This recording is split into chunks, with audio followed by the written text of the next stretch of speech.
Hola, mi nombre es Nicolás de Loca, soy profesor adjunto del Departamento de Genética y voy a hablarles sobre genética del sistema HLA. El contenido de esta presentación va a ser qué es el sistema HLA, cuál es su función, me voy a detener un poco sobre la genética para hablarles de la organización del genoma, del concepto de polimorfismo, ligamiento y codominancia, y después voy a hablar brevemente de cuál es la asociación o cómo se asocia el HLA con enfermedades humanas, cómo se estudia, y me voy a detener nuevamente un poco más en la importancia en trasplantes, sobre todo en el trasplante de médula ósea. HLA fue descubierto por primera vez como el complejo principal de histocompatibilidad en ratones.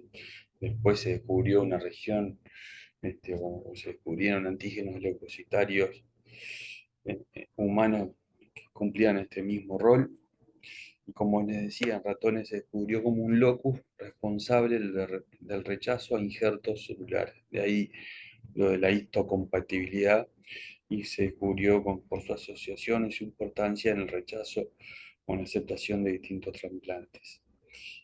Y son un conjunto de proteínas, o el sistema HLA es un conjunto de proteínas que permiten a distintas células presentar antígenos a los linfocitos T.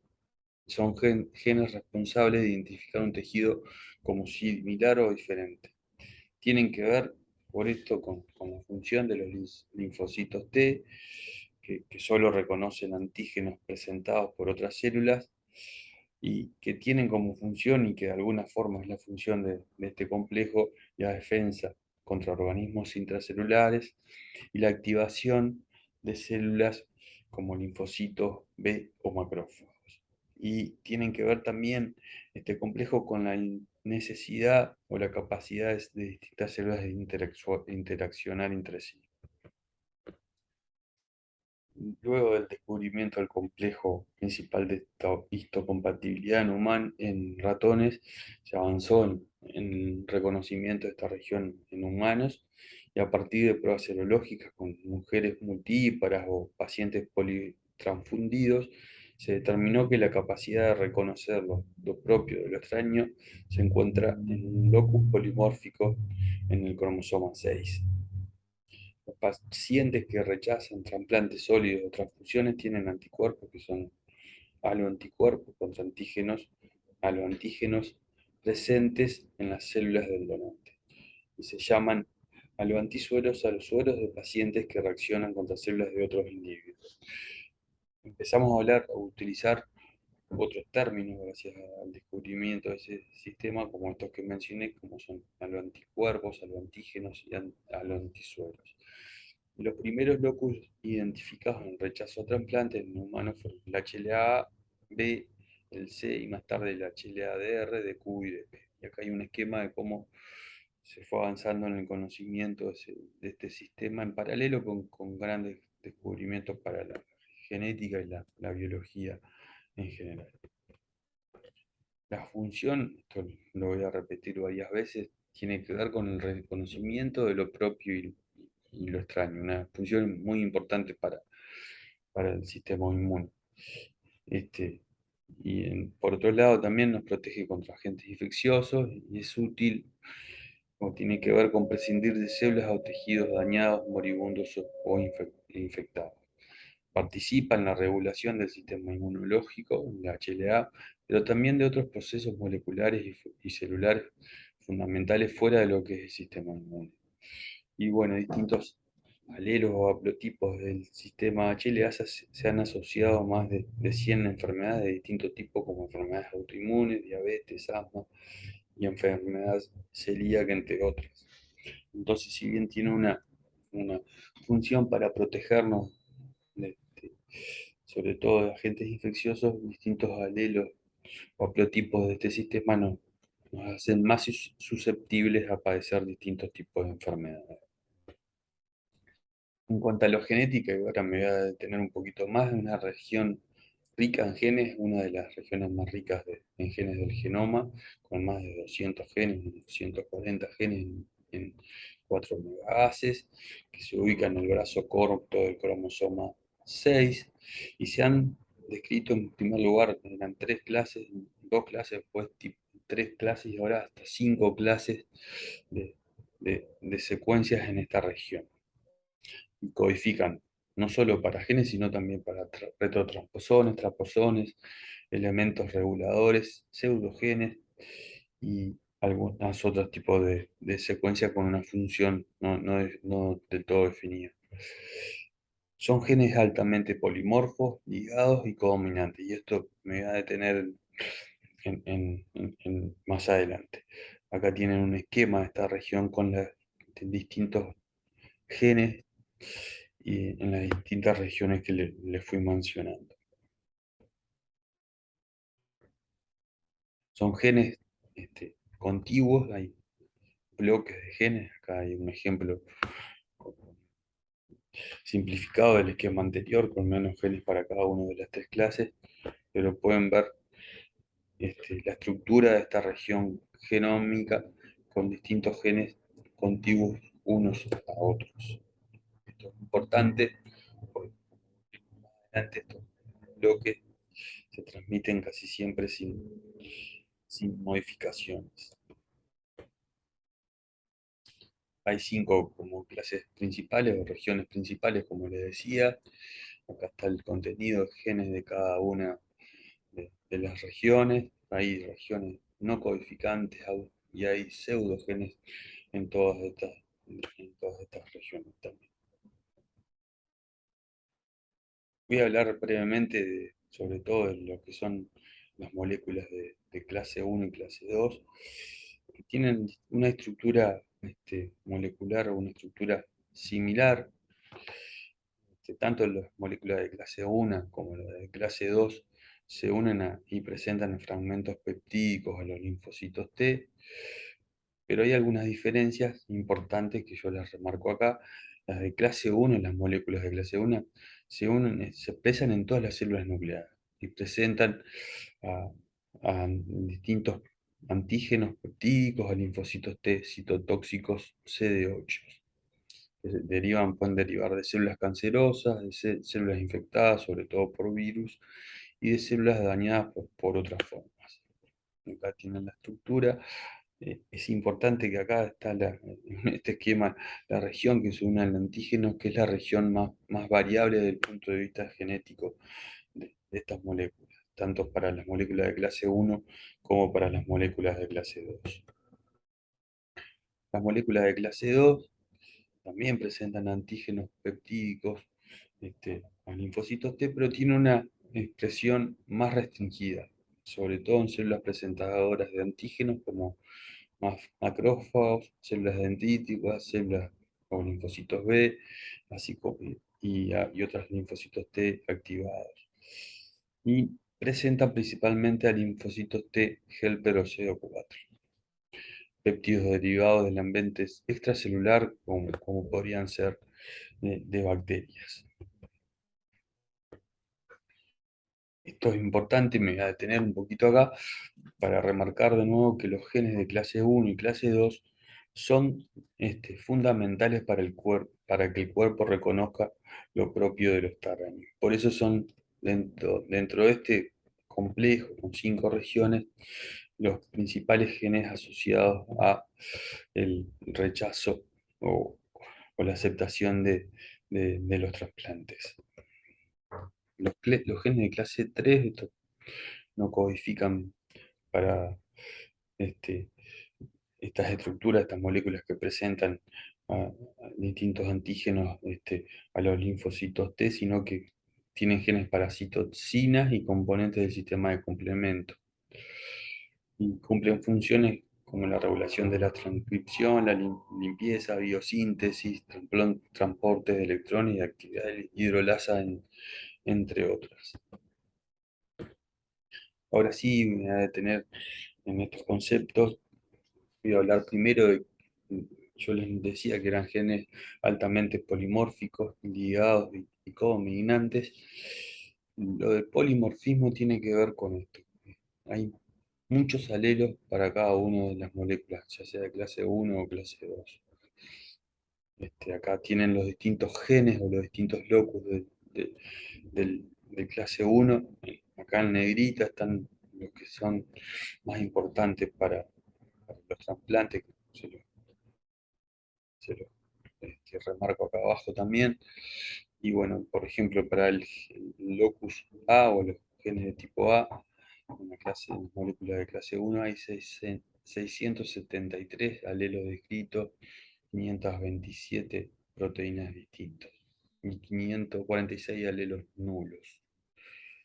Si consideramos las moléculas de clase uno y clase 2, hay unos 3201 alelos en esta región. Hay múltiples loci para cada proteína, múltiples combinaciones de cada subunidad proteica. Y bueno, también, como les decía, los antígenos de clase uno o las moléculas de clase uno y 2 tienen los genes estructurales más altamente polimorfos que se encuentran en humanos. Este, y también esta diversidad que permite reconocer distintos tipos de antígenos y presentarlos al- a los linfocitos T es un factor de riesgo para enfermedades autoinmunes sobre todo.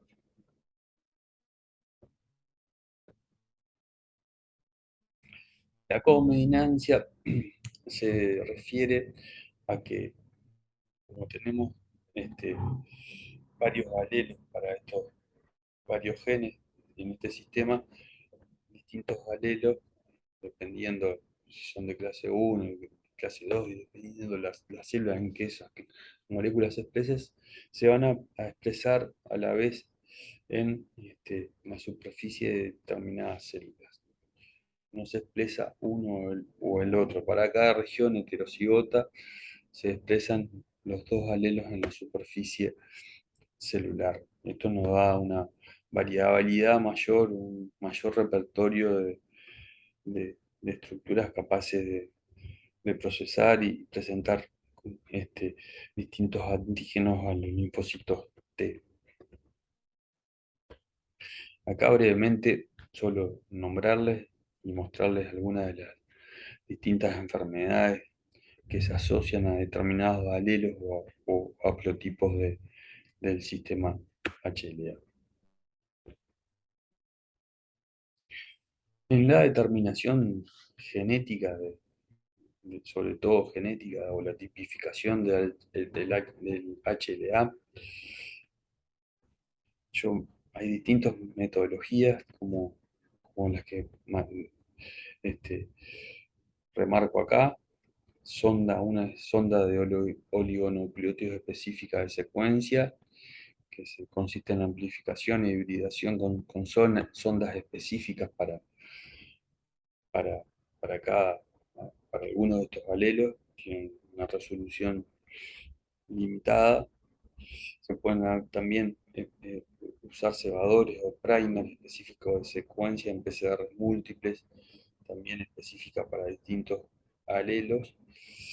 Y se pueden secuenciar, conocer en detalle no solo algunos, que las técnicas anteriores permitían identificar algunas variantes, sino con la secuenciando los distintos genes, se pueden conocer toda la variabilidad genética para estos genes.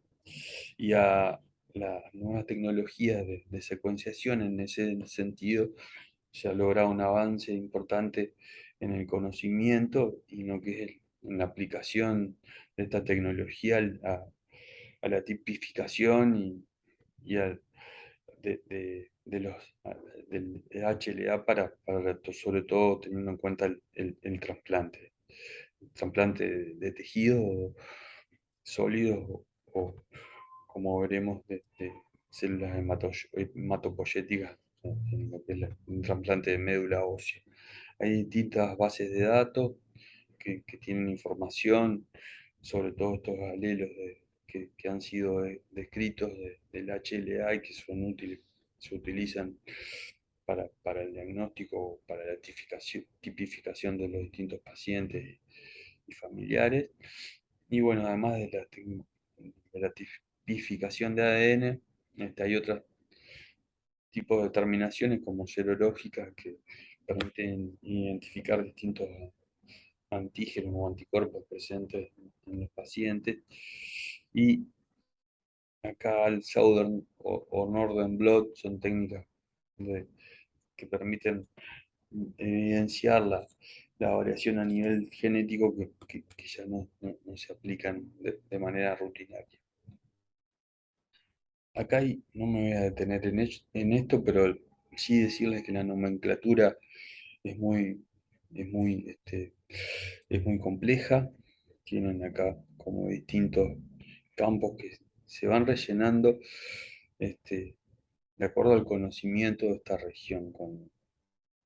Y eso tiene que ver con la resolución. Si avanzamos de izquierda a derecha, podemos determinar solo el gen, los distintos tipos de alelos, pero después hay otros campos que son necesarios o que permiten tener una mayor resolución de, o conocimiento de esta región y que son importantes conocer este, a la hora de- de tipificar a los pacientes y a los pacientes posibles donantes de trasplantes.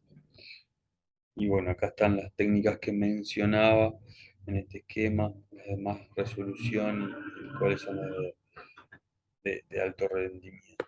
Después voy a volver a esto de la resolución con un ejemplo. Este,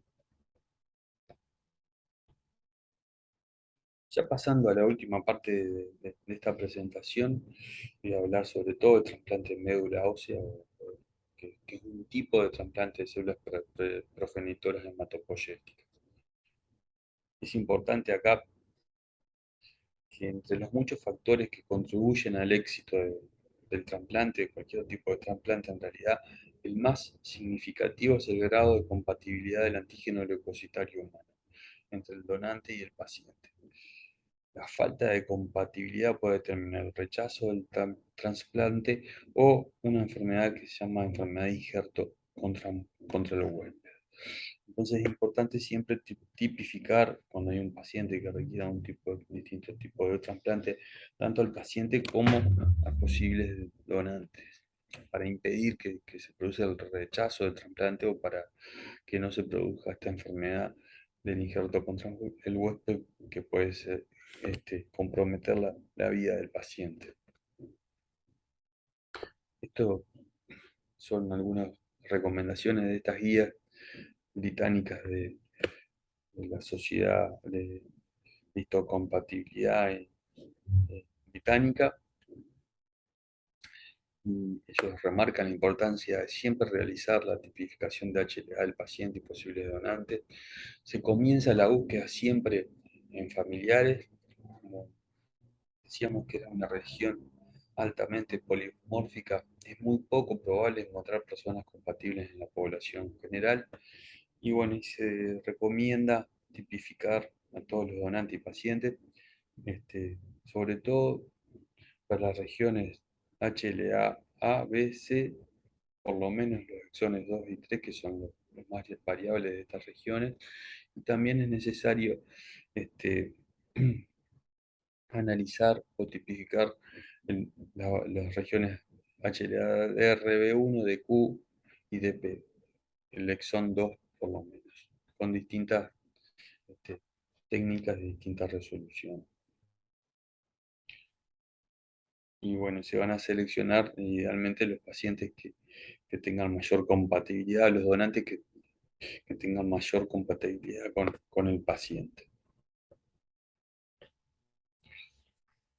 Esto de la herencia me parece importante remarcarlo. De nuevo vuelvo a lo que eran, acuérdense que estamos hablando de regiones son muy contiguas, que generan bloques, que se llaman haplotipos, que se transmiten generalmente como una región sola. Y por eso estos haplotipos, es tan poco la variabilidad que se produce durante la meiosis, que son como si fueran genes y se transmiten siguiendo la segunda ley de Mendel o ley de segregación independiente. Acá tienen un ejemplo de dos regiones dos ejemplos en realidad con distintos niveles de resolución de los alelos. Abajo menor resolución y arriba, perdón, baja resolución y abajo alta resolución, donde ven que se van conociendo más regiones del sistema HLA. En este ejemplo se estudian 5 locus, que son los más importantes de analizar, como son el HLA A, B, C, DR, B1 y el HLA de QB1. Nosotros, para cada uno de estos genes heredados, heredamos 2 alelos, por lo que tenemos 10 alelos distintos para este sistema. Como heredamos un haplotipo de cada uno de nuestros padres, este, entre hermanos existe un 25% de probabilidad de compartir 2 haplotipos, que es ahí cuando hablamos de 10 coincidencias o match. Hay un 50% de probabilidad de compartir un haplotipo solo, que son, ahí hablamos de 5 coincidencias o match en inglés, y hay un 25% de no compartir ningún alelo. Acá tienen un ejemplo basado en el esquema de los grupos familiares y ven las distintas probabilidades de tener distintos alelos. Otra cosa importante es que dependiendo si hay recombinación, pueden haber eventos de recombinación, se pueden generar combinaciones nuevas, distintas, y eso va a hacer que haya un número menor de compatibilidad.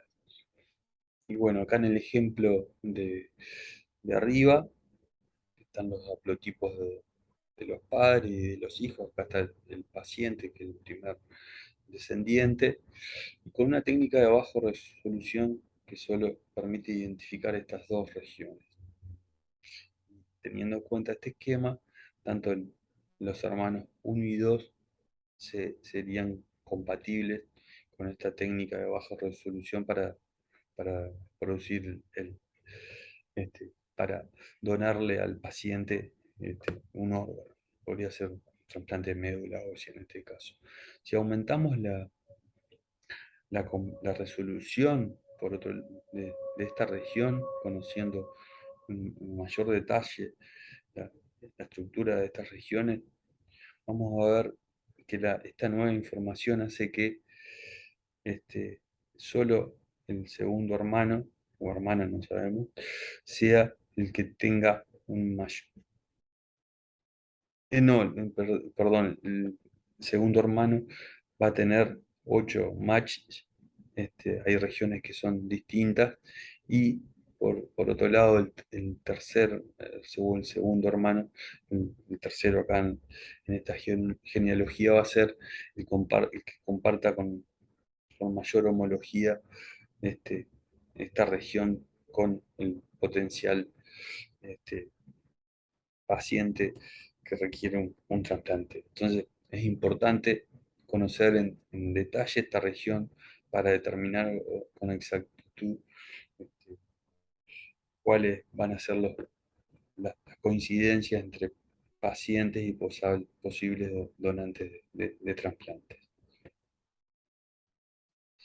Eh, no solo se va a determinar eh, la tipificación de HLA, sino se tienen que buscar o se aconseja determinación de anti-IgG contra distintas alelos o antígenos proteicos.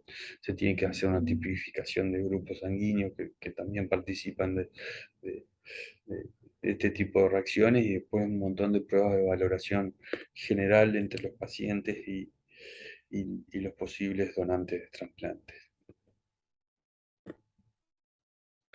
En cuanto al trasplante de médula ósea, hay distintos tipos de trasplantes para hemopatías malignas, fallos medulares, defectos congénitos, que pueden ser de sistema inmune o hematopoyético, hemoglobinopatías, errores innatos del metabolismo o tumores sólidos.